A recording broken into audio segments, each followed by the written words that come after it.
నిత్యం దీపారాధన ఎంతమంది చేస్తున్నారో నాకొక్కసారి కామెంట్ చేయండి.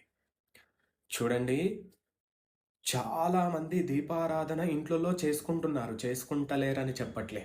కానీ ఈ సోషల్ మీడియాల వల్ల దీపంలో లవంగాలు వేయాలంట, దీపంలో ఇలాచీలు వేయాలంట, లేదంటే బిర్యానాకు వేయాలంట, బిర్యానాకు దీపం కింద పెట్టాలంట, లేదంటే బిర్యానాకు పైన ఒక పేరు రాసేసి దాన్ని దీపం పైన కాల్చేస్తే మనోసంకల్పాలన్నీ సిద్ధిస్తాయట, లేదంటే వశీకరణం అవుతారంట.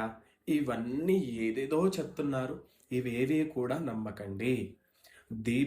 దీపము కేవలం ఒత్తి, నూనె, 2 అక్షతలు, దీపం కింద, అది కూడా దీపం కింద చిన్నగా బొట్టు మరియు పుష్పం, ఇదే. అంతేకాని ఇలాచీలు, లవంగాలు ఏవి కూడా